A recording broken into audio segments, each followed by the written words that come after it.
Ever wonder how we got here? I mean, not just you and me, but all of this.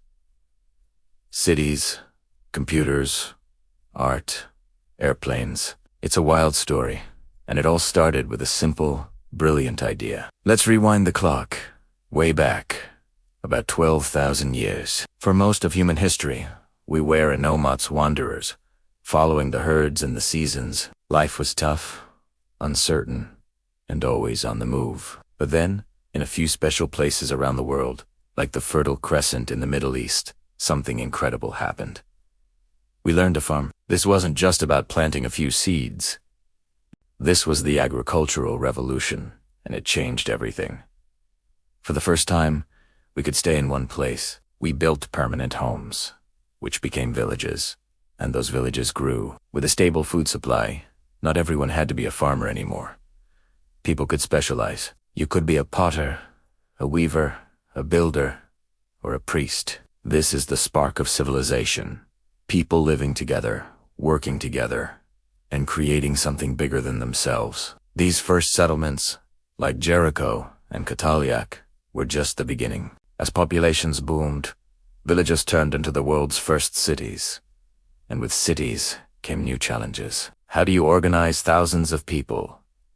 How do you manage resources and trade? The answer was the invention of government and writing. In Mesopotamia, the land between the Tigris and Euphrates rivers, the Sumerians developed cuneiform, one of the earliest writing systems. They etched wedge-shaped marks onto clay tablets to record laws, trade deals, and epic poems like the Tale of Gilgamesh. This was humanity's hard drive, a way to store and pass down knowledge across generations. At the same time, along the banks of the Nile, another mighty civilization was rising.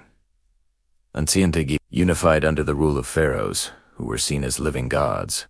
The Egyptians created a remarkably stable and long-lasting society. They engineered wonders that still mystify us today, like the Great Pyramids of Giza, colossal tombs built with breathtaking precision. Their belief in the afterlife drove them to develop complex mummification processes and write sacred texts like the Book of the Dead.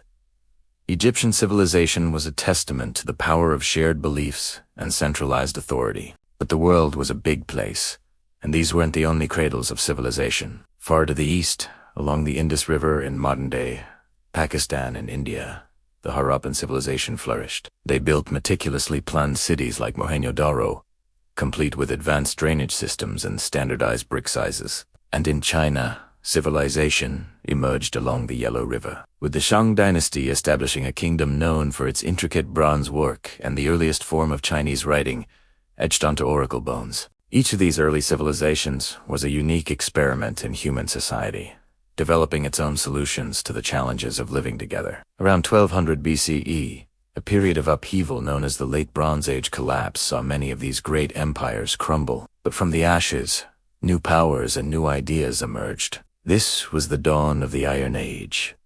Iron was stronger and more available than bronze, democratizing warfare and agriculture. This era gave rise to what we call the classical civilizations, cultures that would profoundly shape the future of the world. In Greece, the concept of the city-state, or polis, took hold. In Athens, a radical new idea was born: democracy, or rule by the people.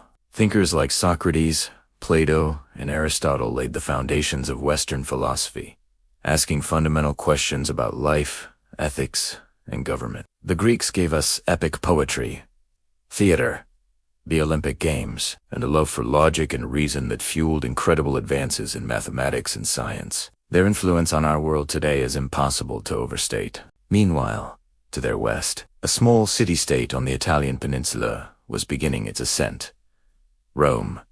Starting as a republic governed by elected senators, Rome expanded through military conquest and shrewd diplomacy until it controlled the entire Mediterranean basin. The Roman Republic became the Roman Empire, a vast, multicultural state bound together by its legions, its laws, its roads, and its language, Latin.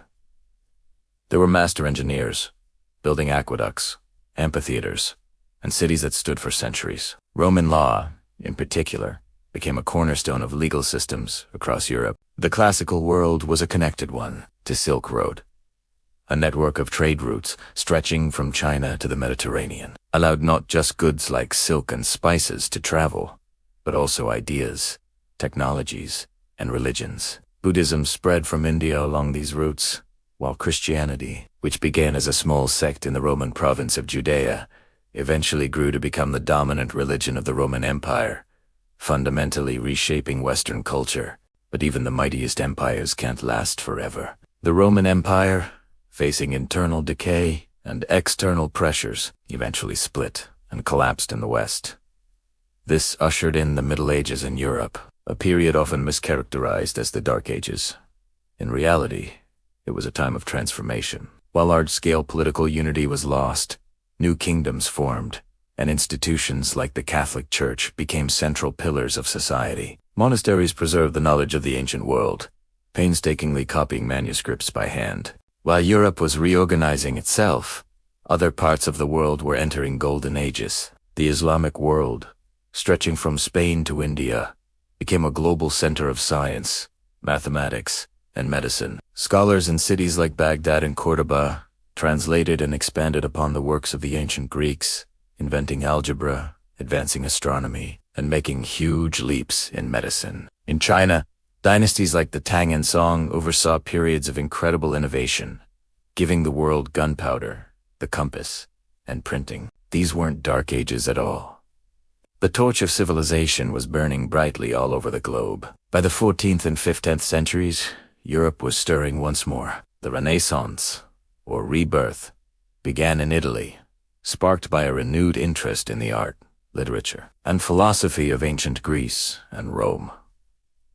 Artists like Leonardo da Vinci and Michelangelo created masterpieces that celebrated human potential. At the same time, the invention of the printing press by Johannes Gutenberg revolutionized communication. Ideas could now spread faster and farther than ever before, challenging old authorities and paving the way for the Reformation, which split the Christian Church. This era of new thinking fueled an age of exploration. Driven by a desire for new trade routes to Asia, European navigators like Columbus and Vasco da Gama set sail into uncharted waters. This Columbian exchange connected the Old World and the New World, leading to a massive exchange of plants, animals, diseases, and people. It was a moment that permanently globalized the world, but it also began a dark chapter of colonization and exploitation that would reshape societies across the Americas, Africa, and Asia.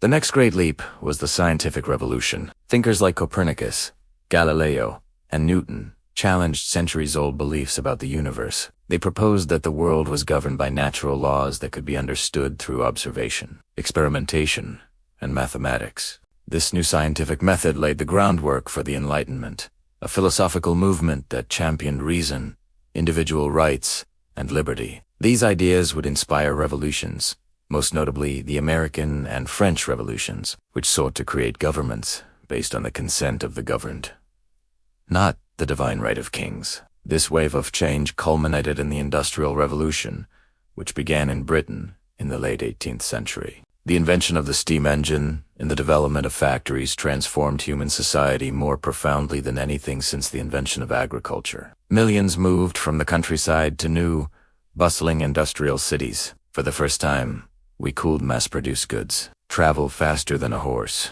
and communicate almost instantly over vast distances with the telegraph. Life was fundamentally altered, creating immense wealth and progress, but also new social problems like urban poverty and pollution. The 20th century accelerated this pace of change to a dizzying speed. It was a century of extremes. Two devastating world wars reshaped the global political order and led to the creation of international bodies like the United Nations. We witnessed ideological struggles between capitalism and communism during the Cold War.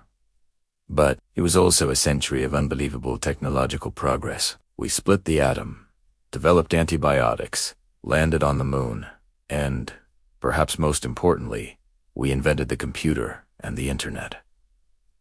And that brings us to now. We live in the information age, a globally connected civilization where you can access the sum of human knowledge from a device in your pocket. The story of civilization is a story of solving problems, from figuring out how to grow food in organized cities, to understanding the laws of the universe and connecting the entire planet. It's a story filled with triumphs and tragedies, genius and folly. It's the story of us, and it's a story that is still being written every single day by all 7 billion of us. Thank you so much for joining me on this whirlwind tour through human history. If you found this journey as fascinating as I do, please hit that like button and subscribe for more deep dives into the stories that made us who we are. Let me know in the comments which part of history fascinates you the most. Until next time, stay curious.